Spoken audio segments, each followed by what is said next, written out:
Caio França nasceu no dia 1º de agosto de 1988, na cidade de Santos, no litoral paulista. Advogado, formado pela Universidade Católica de Santos, entrou para a vida pública aos 20 anos. Em 2008, foi eleito o vereador mais votado da história do município de São Vicente e conquistou uma cadeira na Assembleia Legislativa de São Paulo pela primeira vez em 2014. Com apenas 34 anos de idade, está no seu terceiro mandato na Alesp, tendo sido reeleito com mais de 100 mil votos em 2022. É coordenador da Frente Parlamentar em Apoio à Adoção no Estado de São Paulo e ainda coordena a Frente Parlamentar Cannabis Medicinal e Cânhamo Industrial, sendo autor da Lei Paulista sancionada neste ano, que ganhou destaque nacional ao incluir no SUS o fornecimento gratuito de medicamentos à base de canabidiol indicados para diversas doenças e síndromes. É líder do PSB, Partido Socialista Brasileiro, da Assembleia Legislativa de São Paulo.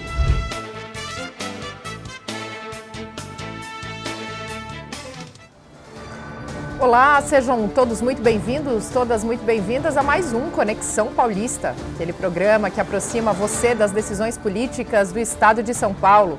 E, claro, sempre levando com muita informação de qualidade e também todas as informações de interesse da população.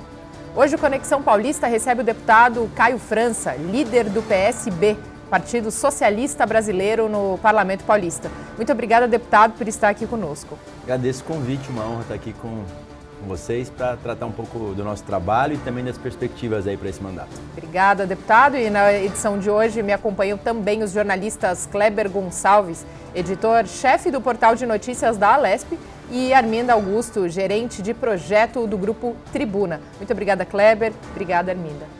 Obrigada, muito obrigada. Eu que agradeço. Obrigado, Mariana, Arminda, em especial o deputado Caio França. Bem, deputado, antes de começar redirecionando a primeira pergunta para o senhor, então, nós temos um trechinho de uma fala do senhor aqui no Parlamento. Vamos acompanhar. Sentimento de satisfação, especialmente pelas famílias que precisam desses medicamentos. Eles foram sempre nosso principal foco e agora vão ser beneficiados. Eu falei para o governador que eu vou acompanhar muito de perto a prática dessa legislação. Eu quero que ela se materialize na entrega desses medicamentos. São Paulo está organizado, as farmácias de alto custo do estado funcionam. Então nós temos condição de aí, em 45 dias, ter já essa medicação sendo entregue sem precisar judicializar. Deputado, após essa fala do senhor, vou mais uma vez ser repetitiva, reiterando algumas informações da abertura, mas não tem como, porque todas elas reunidas são muito impactantes. Então, 34 anos de idade, terceiro mandato como deputado estadual, um dos vereadores mais votados do Brasil e emplacou, claro, uma lei aqui estadual, digamos, muito marcante para o estado de São Paulo, que é a distribuição de remédios à base de cannabis pelo SUS aqui no estado de São Paulo. É isso. Muito orgulho dessa caminhada. Começamos bem novinho lá em São Vicente, na minha cidade natal, e tenho muito orgulho da minha trajetória. Eu fui vereador na cidade, cumpri os 4 anos de mandato. Faltou ali no trecho, no meio dessa... No meio não, né? Ao final do mandato eu disputei uma eleição para prefeito na cidade de São Vicente. Fiquei em segundo lugar, mas numa disputa bastante acirrada. E aí, depois estou aqui no terceiro mandato como deputado. Sou jovem, mas já estou meio que na velha guarda aqui da Assembleia, o pessoal brinca, mas acho que também nada como você ganhar experiência, mas continuar com a energia de poder protocolar projetos impactantes como esse, enfim, defender com coerência aquilo que você acredita. É assim que eu conduzo o mandato, que pretendo também conduzi-lo até a conclusão. Muito bem, passo a próxima pergunta então para Kleber, nosso chefe aqui então de edição. Deputado, eu quero começar aí com uma curiosidade. Eu tenho certeza que há um mandato do Caio antes e após a aprovação da lei relacionada a medicamentos à base de cannabis. Mas eu queria saber o seguinte, quando surge a ideia, de um mandato desenvolver esse projeto, já havia uma ideia de que poderia ser uma lei marcante? Até porque estamos falando de um tema bastante sensível ainda no Brasil, né? Boa, Kleber. Assim, na verdade, a proposta, a redação da proposta, ela surgiu após contato com uma família especificamente, que acabou me levando para outras famílias, né? Eu conheci a Neide, que é mãe do Vitor, que faz uso dos medicamentos à base da cannabis pelo poder público através de decisão judicial, mas que já estava me dizendo o quanto era desgastante renovar esses mandatos de segurança. Enfim, a gente fez uma audiência pública em 2019 e aí quando eu consegui conectar que o Estado reconhecia que os medicamentos eram importantes, porque já estava fazendo a distribuição, só que exigia do cidadão uma decisão judicial para que ele mesmo fornecesse, e aí, vamos dizer, o absurdo completo, pagava custas judiciais e honorários advocatícios para aquele medicamento. Aí, sim, tem que ter uma lei que possa organizar isso, facilitando o acesso às pessoas. Aí tivemos o protocolo. Claro que eu sabia que era um tema polêmico, delicado, e eu tentei a todo tempo usar, no bom sentido, as famílias para convencer um deputado aqui, outro deputado acolá. Eu sabia que eu teria dificuldade em algumas comissões, então acho que a gente conseguiu, dentro do possível, foram 3 longos anos e meio, na verdade, né, de tramitação aqui, com vários pedidos de vistas, mas eu confesso que tivemos alguns momentos que eu falei, esse projeto não vai aprovar aqui de jeito nenhum. Porque quando eu achava que ia, chegava no plenário, pronto para ser votado já, alguém ia lá, pedia verificação de votação, e eu sabia que eu não tinha, não é porque eu não tinha voto para vencer, é porque não tinha deputado naquele momento no plenário para poder votar, nem aquela nem outras matérias. Então aqui na Assembleia, infelizmente, você não consegue fazer um pré-acordo dos projetos, você tem muita dificuldade de conseguir avançar com eles. E aí no finalzinho da legislatura passada, a gente conseguiu fazer um bom acordo, eu consegui trazer outras bancadas que encamparam o meu projeto, como se deles fossem, e a gente conseguiu avançar. Então, aí depois foi a briga pela sanção, que foi uma briga boa também, mas eu cheguei a imaginar que não vai dar para aprovar. Mas valeu a persistência, né? Acho que esse projeto foi muito impactante para mim e com certeza o mandato é um antes dele e outro após ele. Eu hoje trato esse tema como um dos principais temas do mandato. Eu sempre fui um deputado muito ligado à região da Baixada Santista, a Arminda está aqui e é de lá. Hoje, essa questão da cannabis acabou me abrindo muitas portas para poder, enfim, ter amplitude de trabalho. Arminda. Bom, antes de mais nada, quero parabenizar a Assembleia Legislativa pela criação do Conexão Paulista, que a gente sempre fala que qualquer ferramenta, qualquer ponte que exista entre governos legislativos e a comunidade, todas elas são muito bem-vindas. E é pensando nas pessoas que estão nos assistindo e que vão nos assistir ainda, que o programa fica gravado, eu coloco a camisa de uma pessoa que tem alguém da família precisando de um medicamento à base de cannabis e te pediria, deputado, para você nos atualizar, porque você falou, foram 3 longos anos de negociação, aprovou na Assembleia Legislativa no final de 2022, sancionou pelo governador Tarcísio de Freitas e recentemente teve uma audiência pública, né, em que você e o deputado Suplicy se propuseram a deixar R$500 mil aí para pesquisa. Ou seja, para quem está do lado de fora, mas peraí, aprovou, já está no SUS, em que pé que está, quais são os próximos passos e para quem está começando nessa caminhada, o que tem que fazer? Porque ele não vai lá na farmácia e vai comprar, ele não vai no postinho SUS e vai pegar, não é assim que funciona, né? Claro. Então, vamos lá. O projeto, quando foi sancionado, o governador vetou alguns artigos. Ele sancionou o principal, que era a distribuição, a política pública de fornecimento desses medicamentos, além da capacitação dos médicos da rede pública no que diz respeito à medicina canábica. Ele vetou um trecho de regulamentação que dizia mais ou menos isso. Como eu faço para poder receber o óleo? Tem que ter prescrição, essa prescrição ela tem que ser atualizada a cada 6 meses, as farmácias de alto custo é quem vão fazer a distribuição. Eu tinha colocado isso em lei. Ele combinou comigo ao sancionar, falou, deputado, eu quero que a Secretaria de Estado faça essa regulamentação. E eu, claro, estava feliz pela sanção, topei. Ele criou, em 15 dias após a sanção, um grupo de trabalho, com 32 entidades representativas, não é só a Secretaria de Estado. É claro que a Secretaria de Estado tem maioria, porque tem muitos servidores, mas tem a Assembleia, da qual eu represento, tem as 3 universidades paulistas, USP, Unicamp e Unesp, tem Unifesp, tem Anvisa, tem Ministério Público, tem Tribunal de Justiça e tal. E esse grupo de trabalho, desde lá, está em fase de detalhamento de como é que se dará essa distribuição. E a principal discussão, Arminda, acabou ficando no que diz respeito quais patologias poderão ter acesso aos medicamentos. E aí, lá dentro do grupo de trabalho, tem pessoas que pensam diferente. Eu mesmo tenho a minha defesa enfática de que nós não temos que ter nenhuma tipificação de patologia. Quem tem que decidir isso é o médico, que tem a responsabilidade de prescrever para o paciente que ele achar adequado a cannabis ou não. Porque é uma opção do médico, não é obrigado ele a prescrever. Não é o paciente que pode pedir, eu quero a cannabis. Não, quem tem que decidir isso é o médico. Ainda assim, existem resistências dentro, não só da Secretaria de Saúde, mas inclusive em algumas categorias de médicos. E o que ficou definido, e agora a nossa cobrança, é pela publicação da primeira fase da regulamentação. Ficou definido que 3 patologias já têm evidências comprovadas que os medicamentos produzem efeitos, funcionam. Quais são? Síndrome de Dravet, síndrome de Lennox-Gastaut e esclerose tuberosa. Essas 3 estão definidas.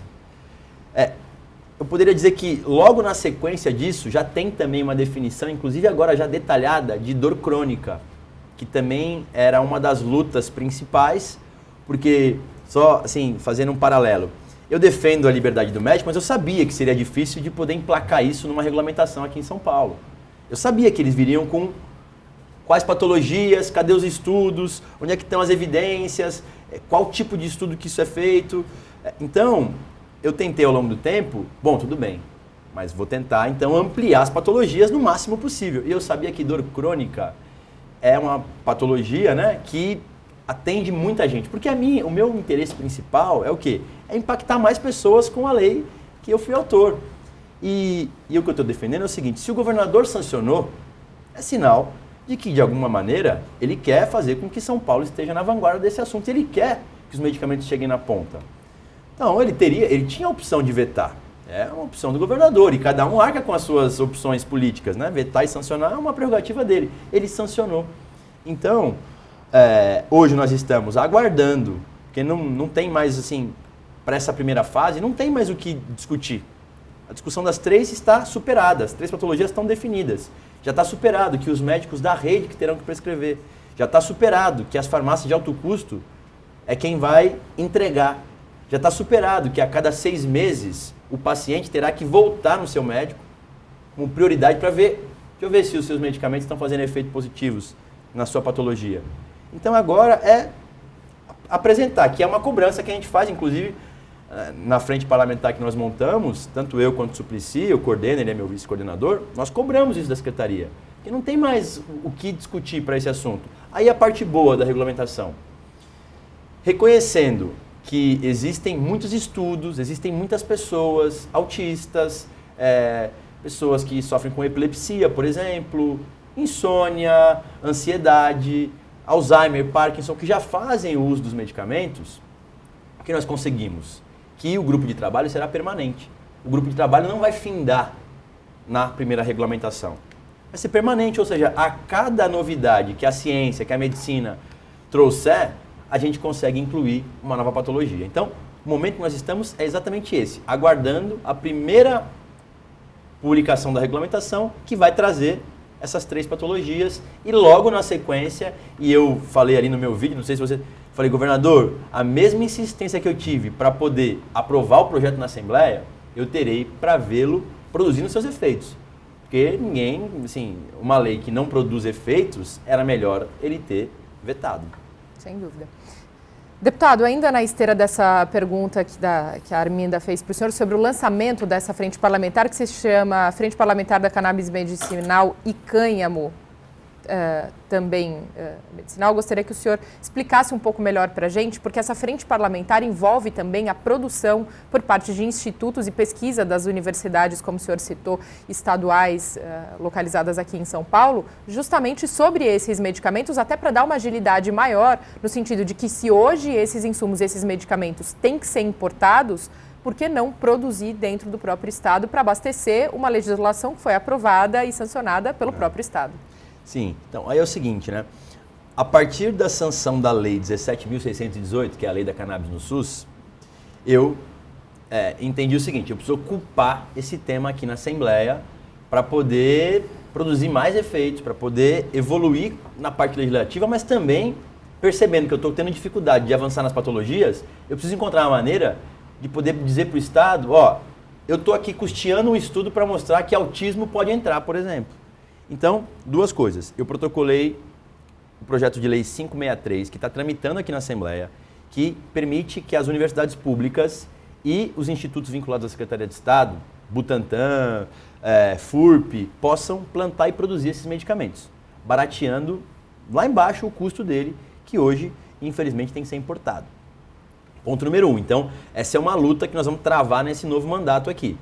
Paralelo a isso, eu lancei a Frente Parlamentar da Cannabis Medicinal e do Cânhamo Industrial com o objetivo de poder difundir ainda mais esse tema, trazer novos apoiadores que por algum motivo desconhecem do tema, enfim, tem alguns preconceitos que ainda geram em torno dele.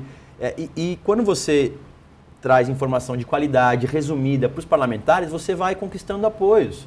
Eu conquistei apoios importantes na legislatura passada, inclusive da bancada evangélica, uma parte dela votou comigo.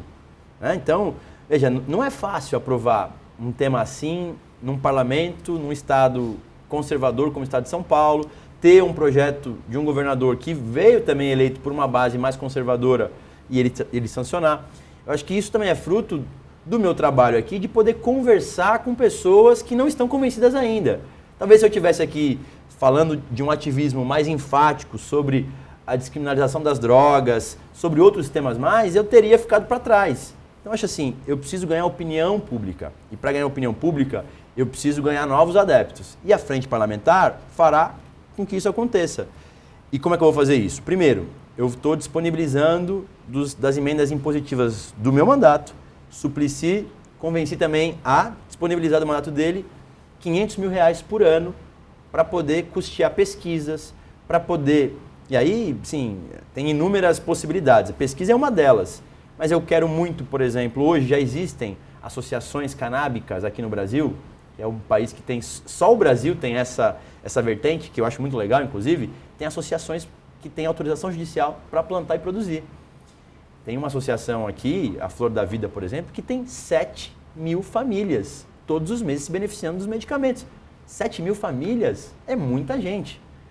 Então eu quero, por exemplo, proporcionar para essas associações que não têm fins lucrativos, um teste no óleo que eles produzem.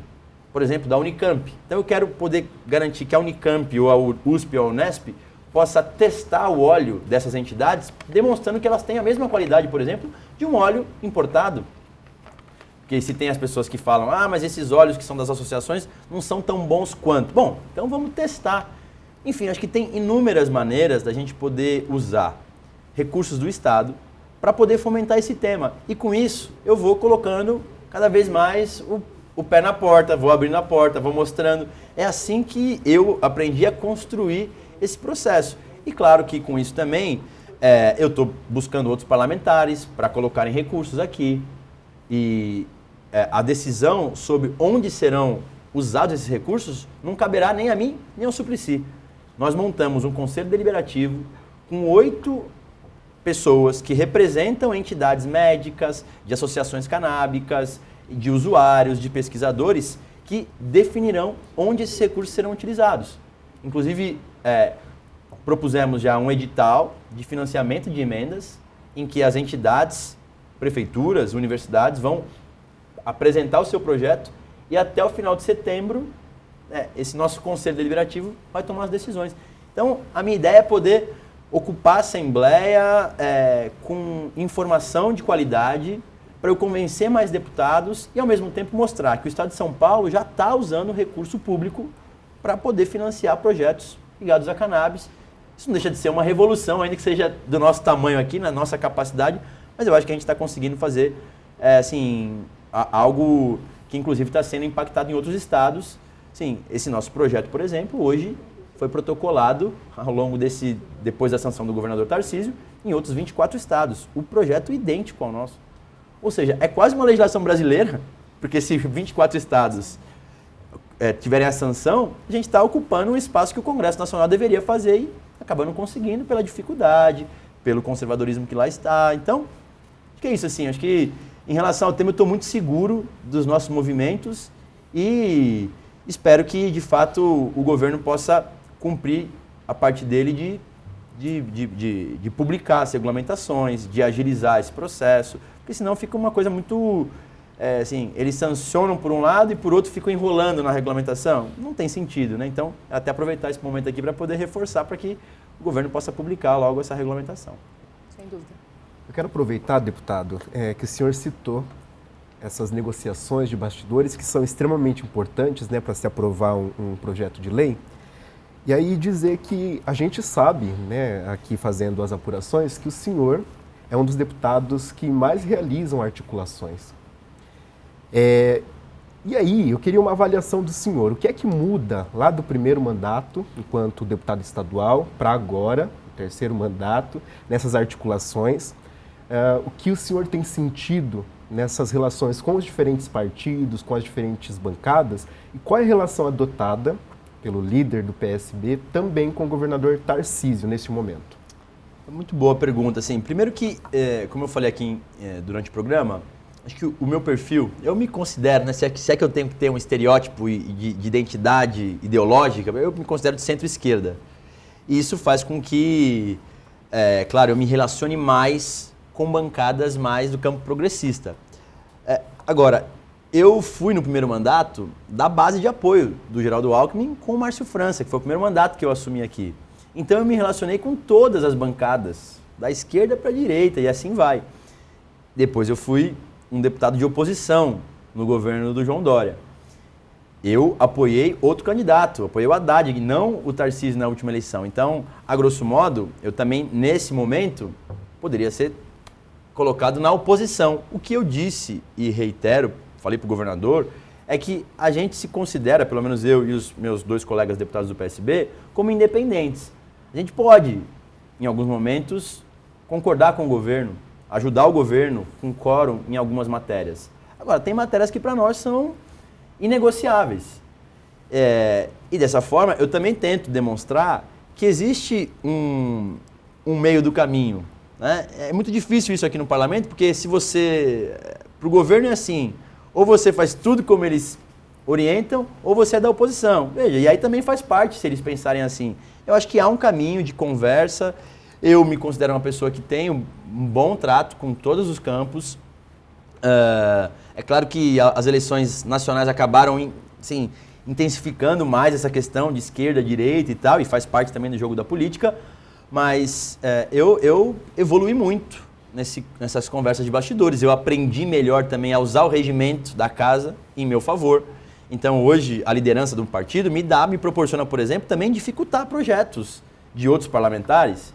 E eu evito também fazer isso para não parecer intransigente. Mas é claro que na medida em que outros parlamentares também estão atrapalhando o meu, eu posso muito bem também usar essa artimanha para poder falar, tudo bem, eu topo, votar contra o seu e argumentar contra o seu.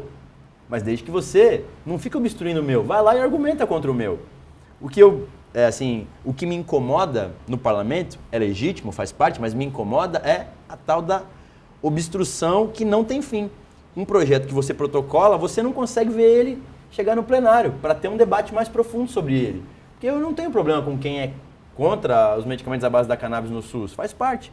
Vamos argumentar. Eles argumentam de um lado, eu argumento do outro. O problema é que fica nesse subterfúgio que ninguém sabe direito, mas quem pediu vistas na Comissão de Saúde, e aí fica lá um mês parado o projeto, sem mudar uma vírgula, depois devolve para a Comissão de Saúde.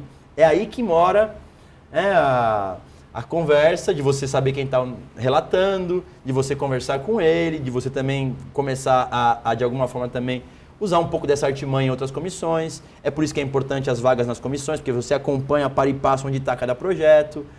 Então, assim, eu me sinto mais à vontade hoje para poder fazer essas articulações. E claro que a liderança, eu não fui líder sempre, né? Eu hoje estou na liderança do PSB e isso me proporciona a condição de poder negociar com outras bancadas, de poder negociar com o governo, inclusive, olha, eu estou ajudando vocês aqui nesse empréstimo que o governo está precisando agora. Eu preciso que vocês ajudem aqui na matéria da deputada Andréa Werner, do deputado Valdomiro Lopes, que são meus liderados hoje. Então, é assim que eu vou tentando avançar algumas casinhas e ver nossos projetos pautados. Assim, eu sou um deputado que acho que falta protagonismo nos parlamentos. Não é só aqui não também, para não colocar só a Assembleia Legislativa. Acho que assim, os parlamentos ficam muito só na base das emendas parlamentares, que são importantes, ou de votar projeto do governo. Acho muito pouco, assim, acho que poderia produzir muito mais se levasse à risca o poder legislativo. É uma opinião pessoal. Ser mais propositivo, né? Mais propositivo, sim. Caio, pegando um pouco esteira do que o Kleber falou, de negociações e, enfim, de tratativas até com oposição, partidos de oposição, recentemente teve uma derrota, vamos dizer assim, para uma defesa sua, que é o aumento das custas judiciais, né? Teve a derrota no sentido de que foi aprovado a urgência na votação daquele PL. E você tem sido, desde que foi proposto, aí já tem um tempinho, desde que foi proposto, você tem sido um combatente, você acha que não tem que aumentar as custas judiciais e... subliminarmente se diz que o aumento das custas não é para corrigir uma defasagem histórica, é para inibir, mitigar a iniciativa das pessoas de entrarem na justiça, porque, enfim, está afogando aí o judiciário. Você considera isso uma derrota? Você acha que é possível ainda reverter esse quadro?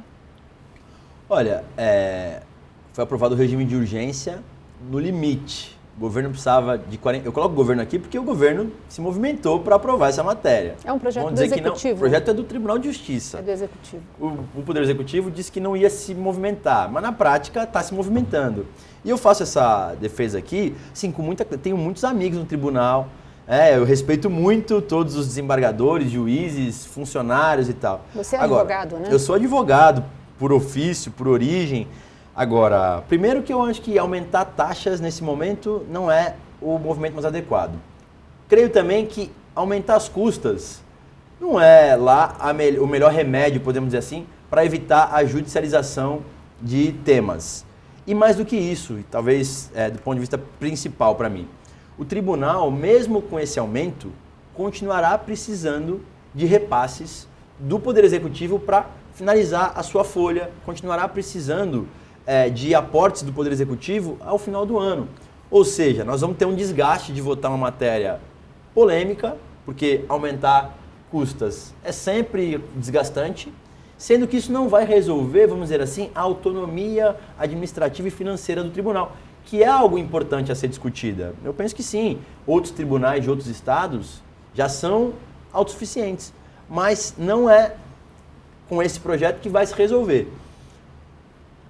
E aí tem uma outra coisa, que foi um dos argumentos, mas que eu tenho combatido.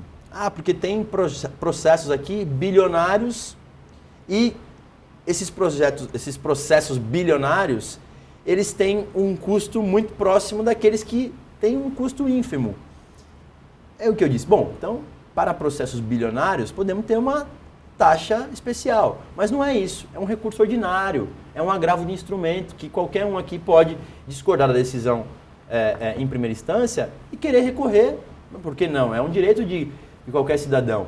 E quando você aumenta as custas, você, de alguma forma, elitiza também o acesso à justiça. Então, eu penso que ainda tem tempo para a gente poder conversar sobre esse assunto. Aprovaram, claro, deram um sinal muito forte de que o projeto deve avançar aqui, mas sabe como é que funciona a casa também. Os advogados têm muita capilaridade, as OABs estão presentes em todas as cidades. Acho que não ficou claro ainda para todos o quanto isso seria impactante. E nós temos o compromisso do presidente André de poder formalizar uma audiência pública oficial da casa, em que o Tribunal de Justiça venha argumentar e, enfim, quem for contra-argumentar, poder apresentar contra-argumentos também, de forma muito respeitosa, né, Arminda? Assim, eu sempre trato tudo da minha trajetória de forma muito respeito. E é preciso que eles também respeitem as posições diferentes das dele. Eu lembrei até, falei, poxa, na legislatura passada, o governador Dória apresentou uma reforma administrativa aqui que, sim, foi muito dura com os servidores estaduais. E, inclusive, com juízes, servidores do Tribunal de Justiça, oficiais de justiça, escrivães e tal. E eu fui um defensor ferrenho deles ao longo do tempo. Então, assim, eu acho que independência é isso. Às vezes eu vou estar a favor de você, às vezes eu vou estar contra. E, assim, então é preciso ter essa compreensão, né? Não dá para levar isso, o bem e o mal. Não tem aqui o bem e o mal. Acho que são argumentos para um lado e para o outro. E acho que ainda tem tempo para que a gente consiga, não sei se derrotar o projeto no voto, mas a gente consegue deixar esse projeto para frente, sem que ele produza efeitos a partir do próximo ano, que é isso que o tribunal tá querendo. Deputado, do meu ponto de vista, o senhor traz um discurso muito ponderado e o senhor mesmo se declarou como independente aqui na Assembleia Legislativa. O senhor também é filho do ministro de Portos e Aeroportos do governo federal, Márcio França, e eu gostaria muito que o senhor falasse para nós, porém no próximo bloco, como que o Márcio França ajudou a construir esse político que a gente vê hoje aqui conversando conosco. Conexão Paulista vai fazer um breve intervalo, fique com a gente.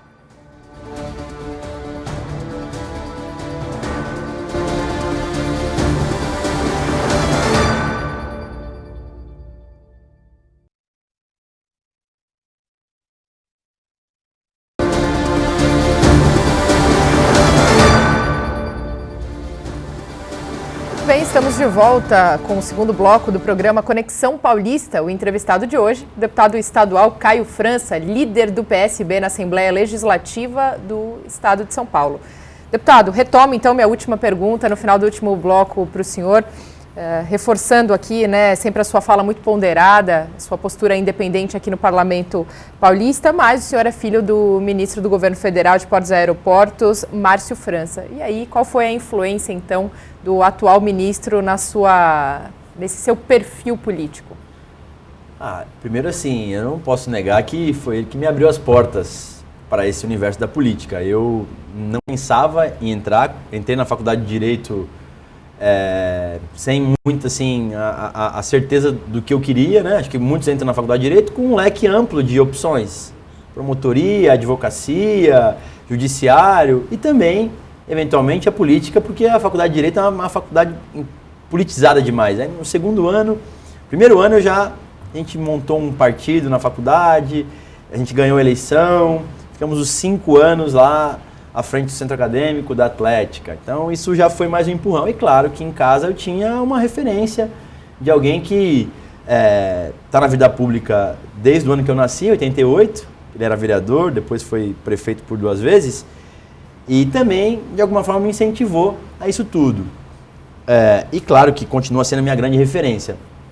Agora, eu penso que de 2008, né, quando eu decidi entrar na vida pública, disputei a minha primeira eleição para vereador, até hoje, eu consegui implantar as minhas características sem desprezar aquilo que ele me abriu as portas, mas hoje, assim, as pessoas me enxergam como Caio, eu tenho as minhas posições, muitas das vezes sou muito crítico, eu sou exageradamente crítico, ele fala muito isso, não, o Caio é muito crítico, ele é um cara que é difícil de convencer e tal. Então, assim, claro que ele me influencia, é claro que ele é uma figura que para mim é referência, e acho que muito dessa ponderação, talvez, da minha parte também seja um pouco do perfil dele.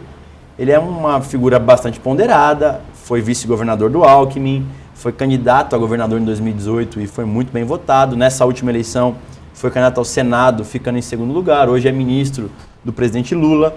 Então, assim, ainda que a gente não tenha um contato diário, o que eu faço com esse projeto e tal, hoje eu, enfim, tenho total tranquilidade em decidir tudo que acontece na vida aqui da Assembleia e também no partido, porque eu também movimento muito partido, o PSB, mas acho que isso está no DNA, né? Assim, o perfil, o jeito, o estilo, nem precisa falar, é muito parecido, acaba sendo parecido no automático. Acho que acontece muito isso com os filhos, né? Os filhos acabam se parecendo muito conosco no seu comportamento, na sua maneira de pensar e tal. Então, acho que isso está intrínseco aqui mesmo, essa postura mais ponderada. Eu diria que eu puxei mais do meu pai mesmo e menos da minha mãe, por exemplo. Bom, Caio França começa oficialmente na política muito jovem, né, com 20 anos aí como vereador. E aí o senhor acaba de citar que ainda na faculdade já fazia parte de movimentos políticos, democráticos, enfim. E a gente tem agora um deputado que, tendo entrado novo na política, emplacou aí um dos projetos mais emblemáticos da história da Assembleia. Em relação a isso, queria perguntar para o senhor, como é que o senhor avalia a participação da juventude hoje nas questões políticas e também se há uma falha nos legislativos e até mesmo nos mandatos, né, de executivo, de agregar mais essa juventude? Eu acho que tem sim uma falha. Uma falha assim, num processo como um todo, né, na base, nos partidos. Eu, né, sou um privilegiado de ter tido a oportunidade de alguém dentro de casa que me abriu as portas e daí eu fui percorrendo o meu caminho, mantive essas portas abertas e fui abrir outras. Mas quantos e quantos jovens muito mais capazes do que eu, inclusive, que poderiam ocupar esse espaço? Então, sem dúvida, eu penso que nós precisamos melhorar esses movimentos para atrair o jovem para a política. Acredito que o advento da internet, ocupando esse espaço que ocupa hoje na política como um todo, faz com que muitos jovens acessem e tenham mais capacidade de poder falar, de ter audiência e eventualmente disputar a eleição. Mas eu ainda sinto falta, assim, nos partidos de poder conseguir atrair mais os jovens. Existe até alguns movimentos de renovação na política que tentam fazer isso, tentam produzir isso, né? E acho que são legítimos.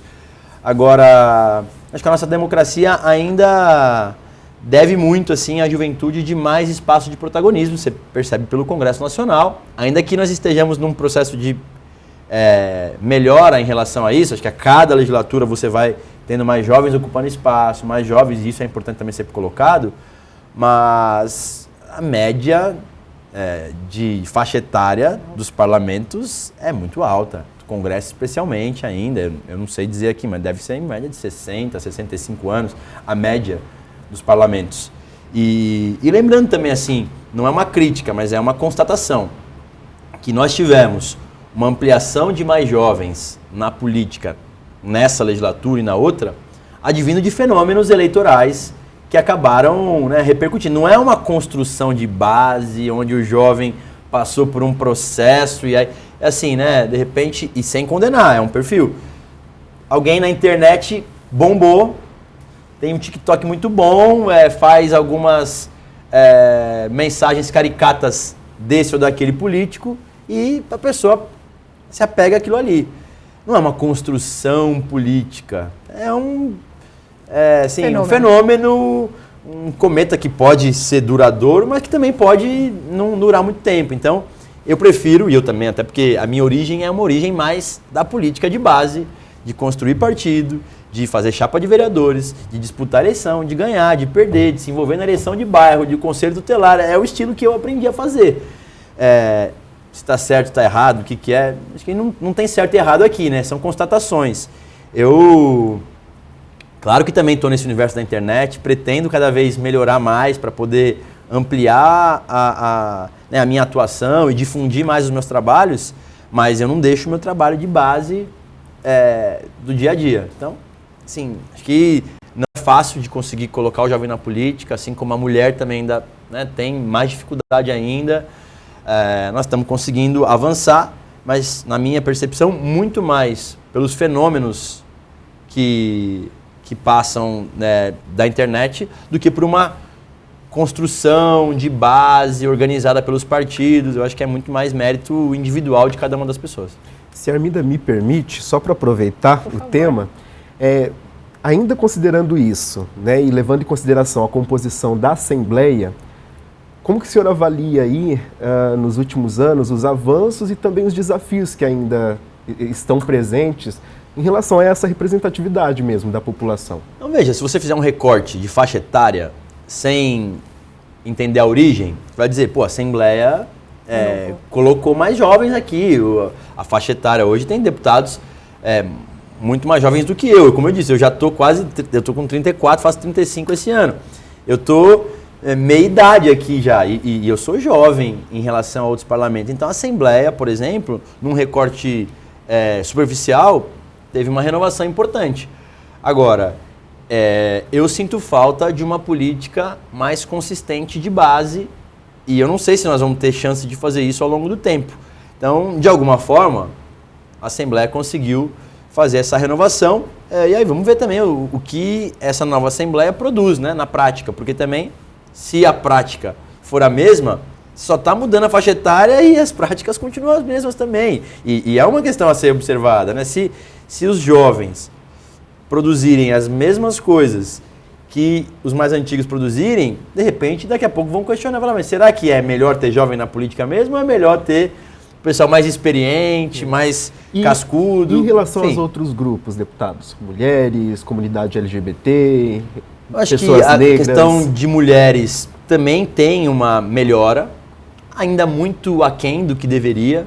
Acho que para isso, no caso das mulheres principalmente, eu defendo uma mudança na legislação brasileira. Eu acho que nós temos que garantir um número X de vagas, não nas chapas, mas no parlamento para as mulheres.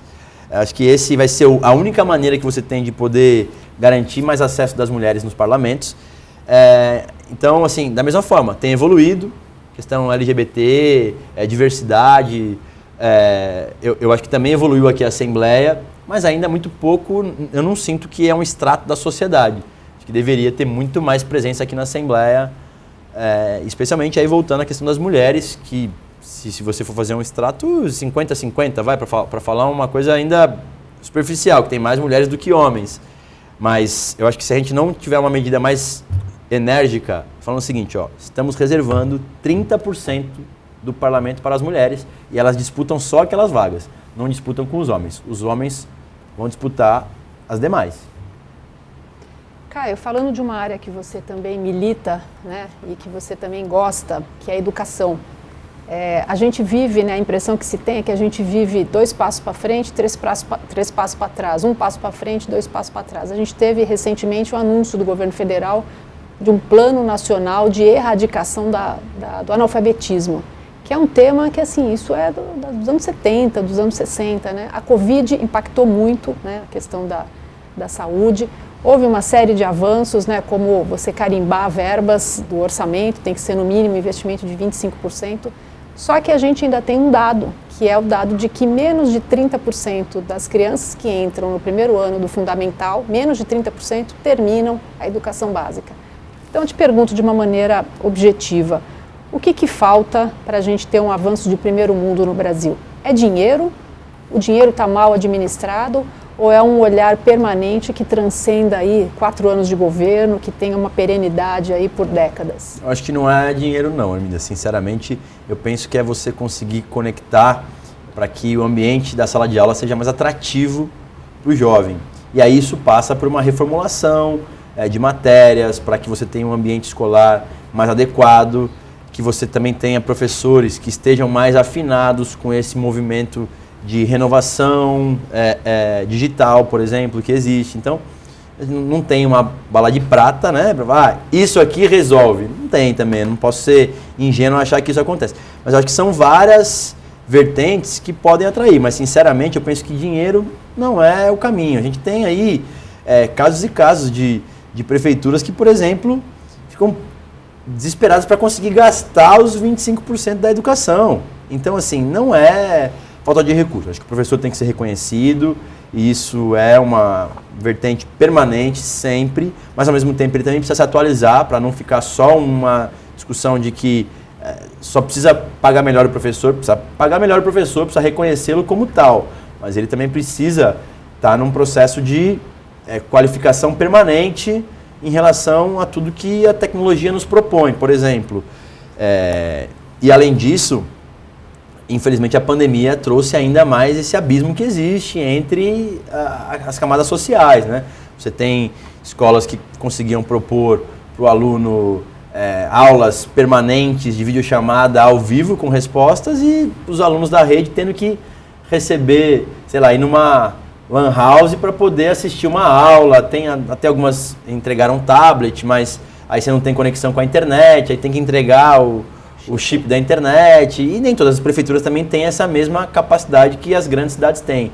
Então, eu diria que é mais garantir que possa ser atrativo, especialmente no fundamental. Acho que é uma boa meta do governo federal em fazê-lo. Também aqui, assim, como eu falei que eu sou independente, fui oposição, mas também fazer aqui um elogio, vamos dizer assim. O último governo conseguiu ampliar a escola em tempo integral. Acho que o governador Dória tinha várias críticas a vários programas dele, mas ele foi audacioso na meta de poder ampliar a escola em tempo integral e penso que é um programa que deve ser também mantido. Mantido, inclusive ampliado pelo governador Tarcísio, visto que Ceará, Pernambuco tem índices melhores do que São Paulo em relação ao tempo integral, por exemplo. Pegando o gancho da educação, vem também, né, brevemente aqui para a Assembleia Legislativa, uma PEC que então muda, na verdade, ela migra 5% da educação, do orçamento da educação, para a saúde, sobre a alegação aí então de que a saúde precisaria mais, até porque mais pessoas estão nascendo do que entrando nas escolas e por aí vai. Sua opinião, deputado? Eu tenho muita preocupação com esse tema. Assim, não chegou até aqui ainda, mas de antemão eu falo assim, eu tenho muita resistência em você abrir mão de receitas para a educação. Nós estamos falando aqui que não precisa ampliar. Agora, não precisar ampliar não significa que pode tirar da educação. Então, vamos ver qual é o argumento que o governador utiliza para poder tentar convencer a Assembleia, mas eu acho que esse é um tema que vai movimentar bastante a casa ainda. Enfim, a gente tem que lembrar que aqui em São Paulo nós estamos falando das universidades públicas ainda, que são universidades que investem na pesquisa, na tecnologia. O mundo mais moderno que tem é o poder público que coloca dinheiro em investimento de pesquisa, tecnologia. Então eu tenho muita preocupação com esse tema. Não quero antecipar e dar uma posição derradeira, mas vamos aguardar quais são os argumentos do governador em relação a isso. Mas eu tenho muita preocupação em tirar dinheiro. Eu falei aqui que não precisa colocar mais, mas não tirar, né? Você vê as escolas estaduais, por exemplo, tem escolas que não tem uma quadra poliesportiva, que não tem um espaço para que os jovens possam usar, que tem uma sala de aula que não tem... eu sou do litoral, tem sala de aula que não tem um ar-condicionado, um ventilador para as crianças, tem 35, 40 alunos dentro de uma sala de aula. Então, fora essa questão digital, de atualizar a escola e o profissional da educação para isso, eu tenho muita preocupação. Tivemos agora o aumento dos servidores e os professores tiveram 6% de aumento. Assim, claro que eu falei na votação, é constrangedor você votar 25 para os policiais e 6 para os professores. Eu votei, até porque é melhor 6 do que nada, mas realmente fica um hiato muito grande entre categorias, né? Sem dúvida. Kleber. O senhor tem trabalhado também no tema adoção, né, de crianças e adolescentes. A partir disso, como é que o senhor avalia os programas, as legislações relacionadas a esse tema e o que é preciso fazer, no que nós precisamos avançar, deputado? Uma boa pergunta, viu, Cleber? Porque assim, é muito fácil o discurso de que demora muito para adotar, né? Porque esse é um discurso meio que padrãozão de todo mundo que conhece um pouco superficialmente o tema. Eu tenho um parente, um amigo, um primo que demorou 3 anos na fila da adoção para poder adotar. Aí você tem que, com uma lupa, poder se aprofundar um pouco mais sobre o que significa isso. Olha, essa demora é principalmente porque as pessoas têm um perfil de criança que preferem adotar, especialmente recém-nascidos. E é legítimo também, é uma questão da família escolher o que quer. Só que nós temos, por exemplo, na fila, crianças aguardando a adoção, crianças com mais de 5 anos, crianças que têm irmãos e que a expectativa é que possa fazer uma adoção conjunta, crianças com deficiência, que aguardam há muito tempo a adoção. Então, assim, primeiro, eu penso que o Brasil é um país que evoluiu muito no Sistema Nacional da Adoção. Eu defendo o Sistema Nacional da Adoção. Eu entendo que uma adoção também não pode se dar em 2 meses. É uma decisão para o resto da vida. Eu quero que a adoção seja para sempre, segura, responsável. Penso que para uma criança, vai para uma casa e depois os pais, por adoção, falam, olha, não era bem aquilo que eu queria. Então, devolve essa criança para um abrigo, para uma casa de acolhimento. Então, eu acho que a adoção ela é um tema que merece muito, muito cuidado. E aí, assim, uma crítica, faltam varas especializadas da infância e juventude para poder dar mais celeridade a esse processo. Tem como ele ser mais rápido? Tem, desde que tenham mais assistentes sociais que possam dar pareceres de que aquela família está preparada. É preciso difundir os grupos de apoio à adoção, que são tão importantes para preparar as famílias para que possam fazer a adoção. O nosso trabalho à frente, na coordenação da frente parlamentar é justamente para que isso possa acontecer. Existem programas importantes como a Família Acolhedora, que é um programa de manutenção de vínculo familiar, mas que não se pode confundir com a família que pretende adotar. Inclusive, esse foi um debate que teve aqui na legislatura passada, foi aprovado por essa casa e a gente conseguiu, com uma grande mobilização que a gente liderou pela frente parlamentar e os grupos de apoio à adoção, conseguimos vetar esse projeto de lei através do governador Rodrigo à época. Então, assim, esse é um tema muito relevante. Para mim, eu acabei abraçando o tema a partir de um grupo de apoio à adoção lá da Baixada Santista, do Gala, da Praia Grande. E da mesma forma que a gente fez com a cannabis medicinal, eu montei uma frente parlamentar para poder ocupar esse espaço. Estou financiando projetos também através de emenda parlamentar, são R$200 mil nesse caso, todos os anos, para poder apoiar as casas de acolhimento, os grupos de apoio à adoção, para poder, enfim, difundir esse tema tão importante. Tenho projetos de lei aqui, tem uma lei sancionada de lei do nome afetivo, de minha autoria, que foi sancionada pelo governador Márcio França. Tenho outros projetos de lei linkados com o tema da adoção. Então, assim, se eu pudesse... o que você faria se você fosse governador hoje e quisesse melhorar na questão da adoção? Olha, eu exigiria do tribunal que tivéssemos mais varas especializadas da infância e da juventude espalhadas pelo Estado para poder agilizar processos que andam lentamente em algumas varas. Arminda, antes de passar para você, nós temos uma fala, inclusive, do deputado no lançamento dessa frente parlamentar. Vamos ouvir. Nossa frente parlamentar nasce da necessidade de reconhecer os desafios enfrentados por milhares de crianças e adolescentes em nosso país que aguardam ansiosamente por um lar amoroso e acolhedor.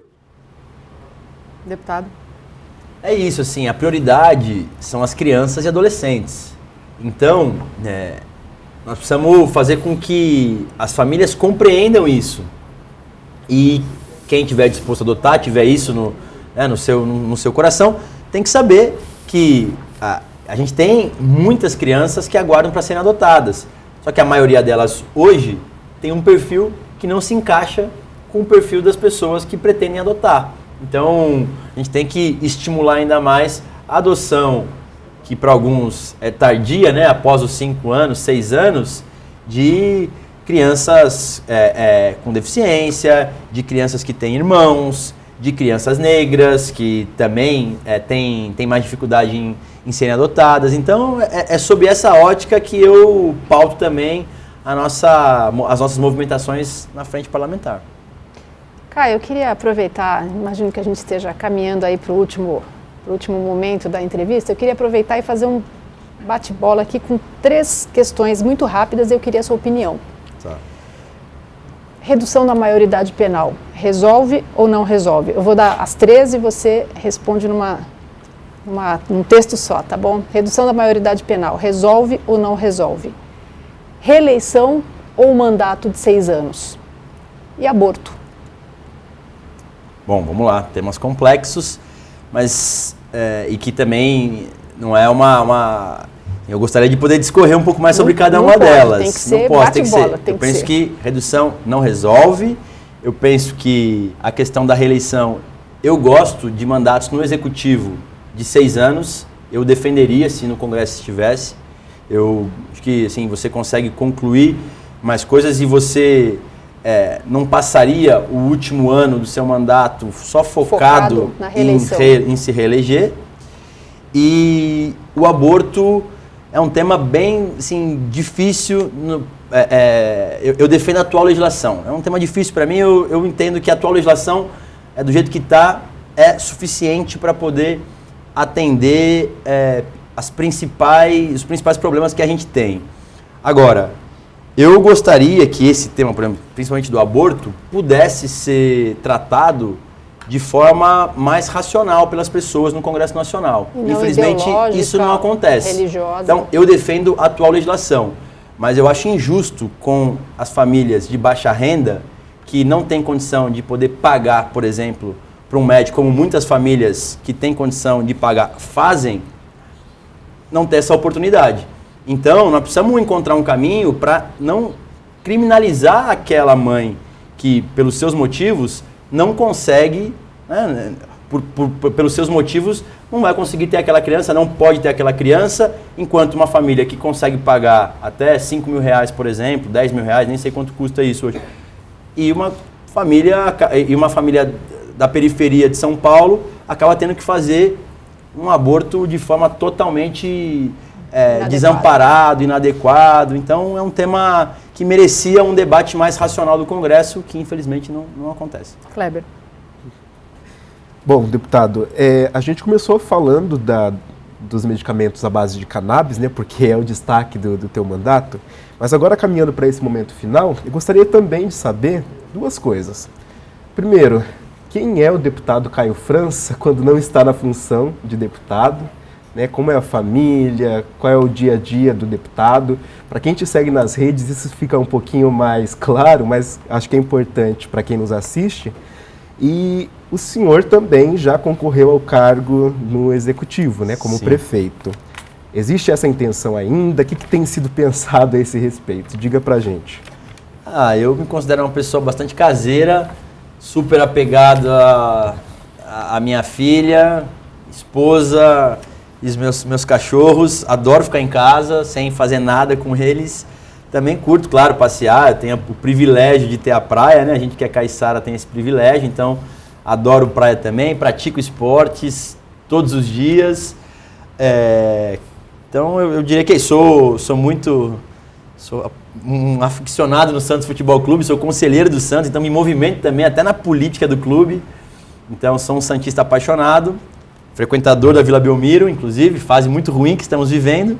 E sobre a política, disputar uma eleição novamente a prefeito, eu acho que assim, terei ainda momentos para isso. Não está fora do meu radar uma disputa ao executivo novamente. Só que eu penso que eu tenho um momento para isso.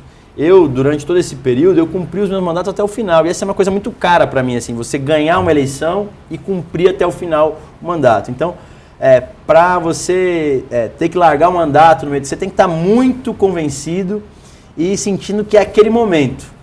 Não sinto que é esse momento agora para essa eleição, mas acho que em algum momento vai chegar novamente no momento de disputar uma eleição majoritária e eu quero estar preparado para a disputa, né? Então, é isso, assim, ainda vai chegar o tempo de eu disputar novamente uma eleição para prefeito, eventualmente, né? Acho que esse seria o principal, mas acho que não é agora. Deputado, a pergunta derradeira, né? Como o senhor definiria para sua filha o que o senhor faz, a sua atividade aqui no parlamento? Essa pergunta vem direto por ela. Fala, papai, o que é ser deputado e tal?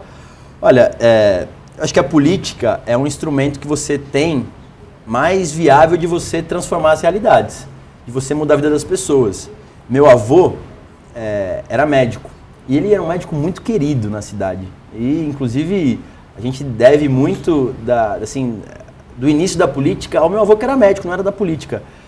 Mas, no final da vida dele, a gente falou, poxa, tudo que o senhor fez, doutor Luiz, como médico, o senhor atendeu 1.000, 2.000, 5.000, quantas mil pessoas, ainda que seja 50 mil pessoas, difícil para um médico fazer isso.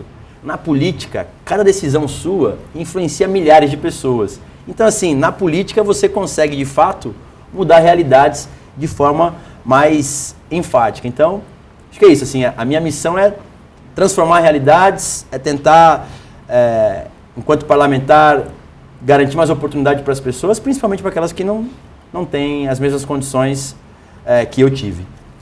Bem, deputado, eu agradeço muito sua presença aqui no Conexão Paulista. Kleber, obrigado. Demais, Arminda também, agradecemos demais também a sua presença. Por favor, volte conosco novamente em outras rodadas, em outros debates. E, claro, agradecemos demais a sua audiência. E, claro, até o próximo Conexão Paulista. Deputado. Muito obrigado pela oportunidade, um prazer estar aqui com vocês. Muito bom, assim, essa dinâmica do programa. Espero vir outras vezes. Até a próxima.